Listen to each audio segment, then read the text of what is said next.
Marcus Hale walked through the quiet silver halls of Mistress Serelith's palace, his steps steady, his eyes alert. The night shift was always calm on the floating fortress of Velaroon, but Marcus never allowed himself to relax. He was the only human living among the Viraleth nobles, and that alone meant he had to work twice as hard. Some alien guards respected him, some ignored him, and a few whispered things when they thought he could not hear. But Serelith had chosen him, and that reason alone kept him loyal, sharp, and disciplined. Mistress Serelith was one of the most powerful nobles in the Viraleth Empire. Her palace floated above the glowing clouds, held in the sky by crystals older than any human civilization. Serelith herself was tall, elegant, and intelligent. Her people lived longer than humans and were known for their strong minds and strict discipline. Marcus admired her deeply, even if she rarely showed emotion. She trusted him enough to make him her personal bodyguard, and that responsibility was the center of his life. Marcus walked past tall windows that showed the endless stars. Every night he reminded himself he was far from Earth, far from the world he grew up in, but he never regretted coming here. The Viralith Empire was strict but fair, and Serelith treated him with respect. Even so, he sometimes wondered if she fully believed in him, or if she simply found him interesting. Tonight the palace lights were dimmed, and the quiet hum of the engines vibrated through the metallic floor. Marcus checked every chamber like he did every night. Nothing ever seemed out of place. The inner palace was protected by layers of shields, guards, and scanning drones. Still, Marcus knew danger could come any time. Serelith had many rivals, and the treasures she protected were priceless. He stopped when he reached a corridor he normally found locked by Serelith's private security. Tonight, the door was open. Marcus frowned. He checked the scanner next to the door, expecting it to show red signs of forced entry, but the device showed a calm green light. No alarms, no warning, nothing broken. Something felt wrong. The chamber he now saw was Serelith's private treasure room. She rarely let anyone enter it. Marcus himself had never seen the inside. Only Serelith and her highest-ranking advisors had access, and even they entered only with her permission. So seeing the door open made no sense. Marcus placed a hand on his stun baton. It was a standard human weapon, less advanced than Viraleth tech, but he trusted it. Slowly, he stepped inside. The room surprised him. It was beautiful, glowing with soft blue lights from the ceiling. In the center stood a wide circular table made from clear crystal. On it lay treasures Marcus had only heard rumors about. Rare energy crystals, silver stones with swirling patterns inside them, and small relics that looked like pieces of old alien machines. Every item looked like it held a piece of the universe itself. Marcus moved closer, his expression tightening. The treasures were too exposed. Serelith never handled her precious items carelessly. This room should have been sealed. For the door to be open tonight felt impossible. He scanned the corners, expecting danger. The room was silent. Nothing moved, yet his instincts told him something was coming. He moved around the table and checked the windowless walls. They were smooth and secure, no sign of damage, but he still felt uneasy. Marcus finally spoke quietly to himself. Why would she leave this open? He imagined Serelith's calm face, her strict voice. She never made mistakes. She was too careful with everything she owned. She had once said the treasures were more than objects. They were pieces of history that protected her people. Even her enemies respected her guardianship of them.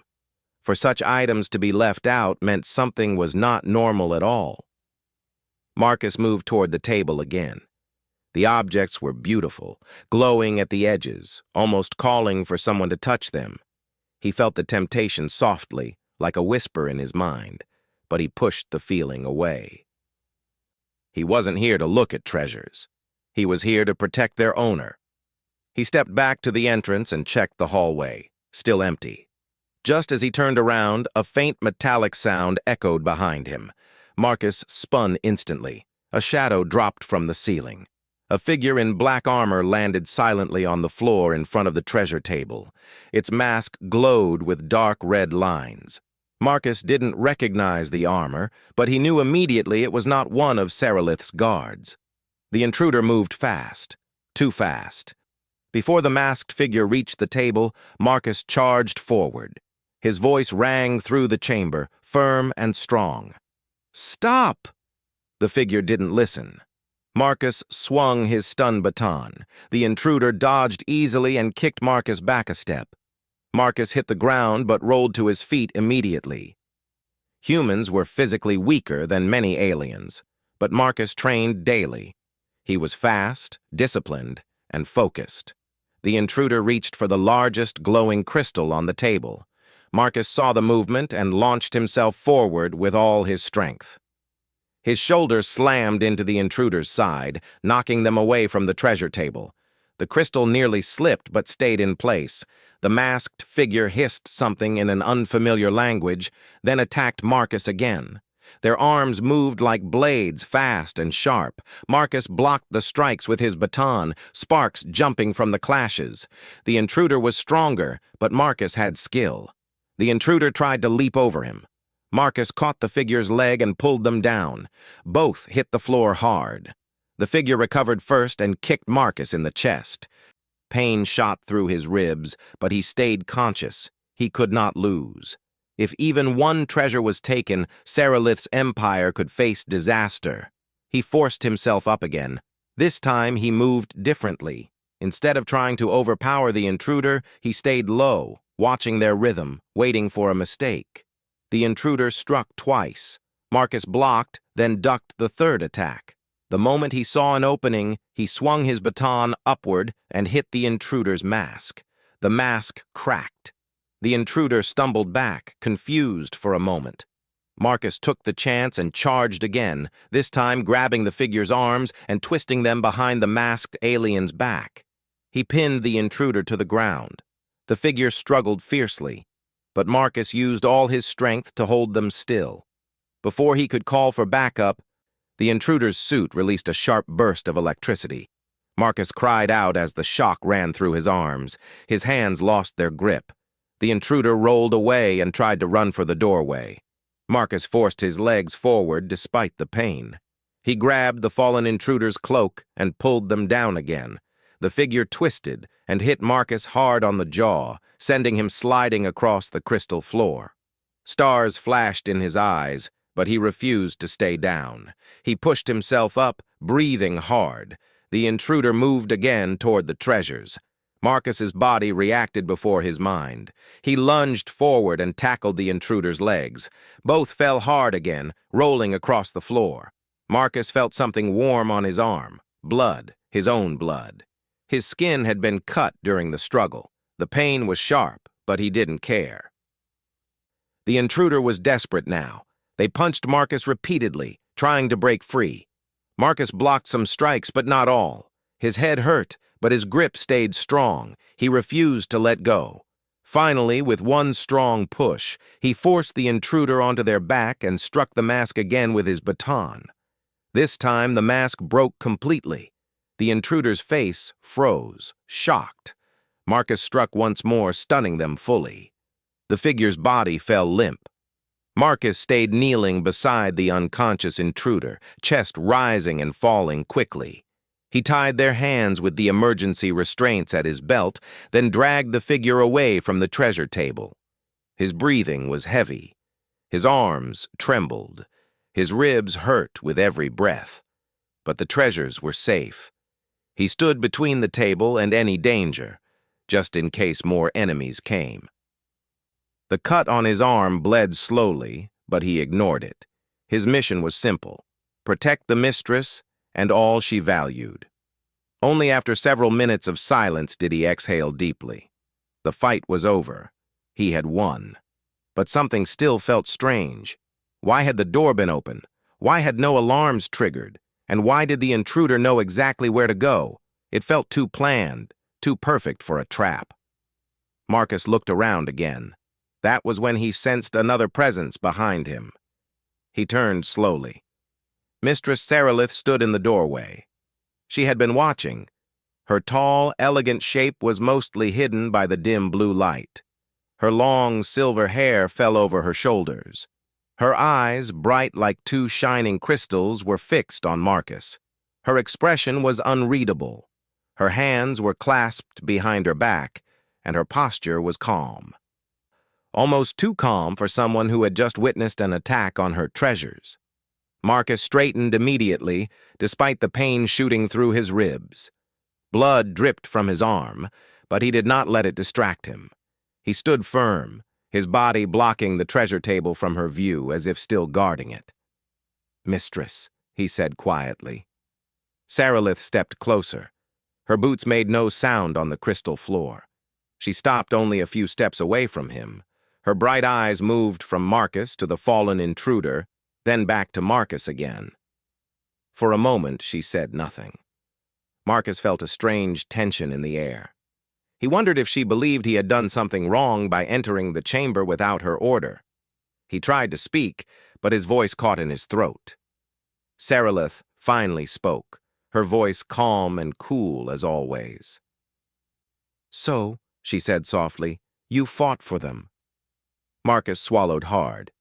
"The door was open, Mistress. I thought someone broke in. I checked the room, and then this intruder appeared. I did not touch anything. I only—" Sarilith raised her hand slightly. It was not a harsh gesture, just enough to make him stop speaking. Marcus felt the tension grow worse. He stood straight, waiting for her judgment. She moved even closer now, her face only a short distance from his. Her eyes examined him carefully, from the bruise forming on his cheek, to the blood on his arm, to the way he stood protectively before the treasures. When she spoke again, her voice was softer. "You passed," she said. Marcus blinked, confused. "Passed? What?"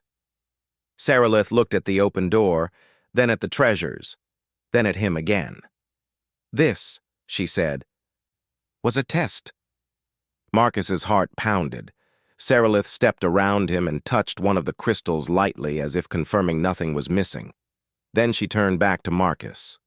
"I wish to see," she said, "if a human could resist temptation, if a human could stay loyal even when no one was watching." Marcus stared at her, shocked, unable to speak. Sarilith's voice lowered. "And I wish to know," she whispered, "if I could trust you more than any guard of my own people." Marcus felt heaviness in his chest. He remembered how the treasures had tempted him for a moment, how beautiful they had been, how easy it would have been to touch one. But he didn't. And now he understood why the door had been open, why everything was arranged this way. But he also realized something else. The masked intruder was not part of the test. He looked at the unconscious figure on the floor. "Mistress," he said quietly, "this one. They were real. They attacked me. They tried to steal your treasure." Sarilith's eyes narrowed slightly. She looked at the intruder again. Her voice held a faint, rare note of surprise. "That," she said slowly, "was not part of my test." Marcus felt a chill move down his spine. Sarilith walked toward him again, her expression unreadable. She stopped in front of him, her voice calm. "You were tested," she said, "but fate has tested you even more, and you have proven yourself." Marcus was breathing hard from exhaustion, but he did not look away from her. Her final words of the night were quiet, but they carried deep meaning. "You are not just a human bodyguard," she said. "Tonight, you showed me your true worth."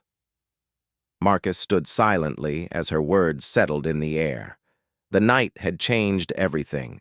He was no longer sure what tomorrow would bring, but he knew life in the palace would never be the same again. The morning after the attack felt different in Mistress Sarilith's palace. The soft silver lights that usually gave the halls a calm glow now felt sharper, brighter, as if the entire fortress had awakened to new tension. Marcus Hale walked beside Sarilith as she moved through the long corridors, her steps silent and graceful. Marcus's ribs still ached from the fight. His arm was bandaged and faint bruises marked his jaw, but he refused to walk slowly. He stayed half a step behind her, as a good protector should, though he felt her eyes on him more often than before. Sarilith had ordered her guards to secure the unconscious intruder. Within minutes of the battle ending, her drones arrived, scanning the masked figure and carrying them to an isolated holding chamber. Marcus had stayed by Sarilith's side through the night, answering her questions about the fight, giving his report several times. She listened closely, her expression serious, but Marcus could not read her thoughts. He wondered what she truly thought of him now. She had tested him without warning, placing her treasures in full view, leaving the door open, watching from shadows. And yet the test had turned into something more dangerous than expected. The intruder had come prepared. They had nearly stolen something priceless. Marcus had only barely stopped them. Now, Sarilith was preparing something even larger.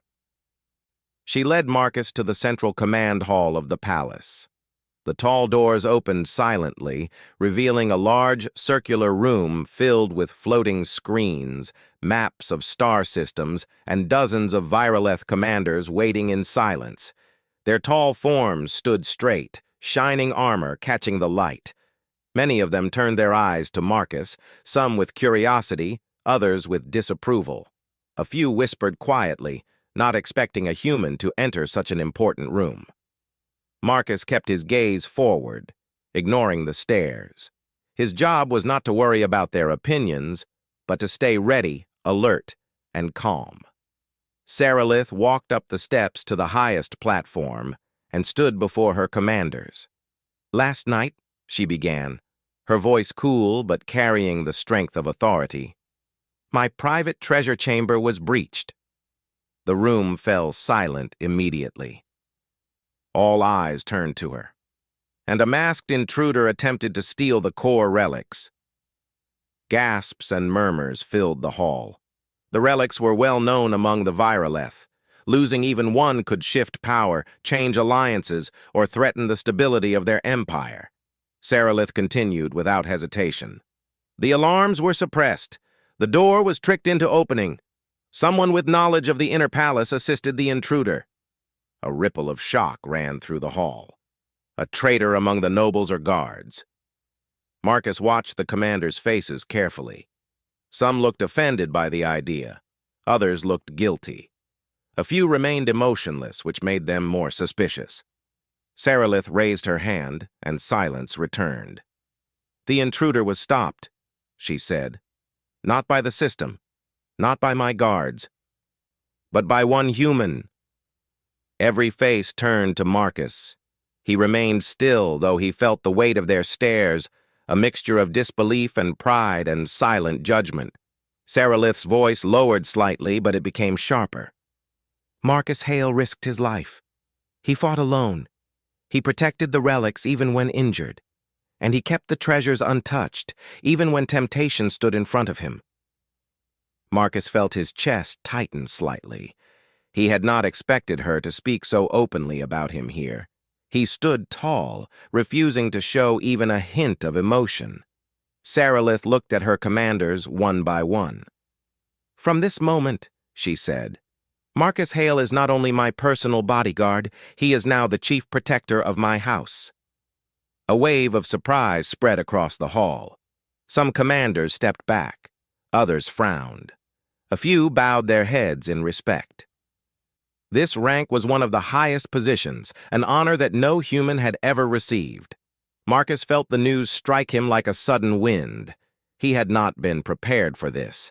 He wanted to speak, to tell her he did not need such a title, but he knew interrupting her here would be disrespectful. So he remained silent. Sarilith looked down at him, and for a brief moment her eyes softened. Then she turned away and gave the next command. "We will question the intruder, find the traitor, and restore absolute security. Marcus Hale will assist in the investigation." Marcus finally stepped forward, giving a respectful nod. "I will do everything I can, Mistress." "You already have," Sarilith said softly, but only he heard those words. The meeting ended, and the commanders left the hall in groups, murmuring among themselves. Marcus followed Sarilith down a quiet side corridor. When they were alone, she slowed her steps. "You look troubled," she said. Marcus shook his head. "Not troubled, just surprised." "By the promotion?" she asked. "Yes," he admitted quietly. "And by your trust." Sarilith stopped walking. She faced him directly, her bright silver eyes studying his expression. This close, she seemed different, not just a noblewoman, but a person with doubts and thoughts of her own. "You earned it," she said, "and I trust you because you have shown loyalty without being asked. That is rare among my people, rarer than your position." Marcus nodded, grateful but still overwhelmed. "I will do my best not to fail you." "I know," she said simply, and then she turned to continue walking. Together they entered the interrogation chamber. The masked intruder now sat in a floating restraint field. Their armor had been removed, revealing a lean alien with gray-green skin and sharp, narrow eyes. The intruder glared at Sarilith and Marcus with hatred. Sarilith stood with calm authority. "State your name." The intruder stayed silent. Marcus stepped closer, studying the intruder's expression.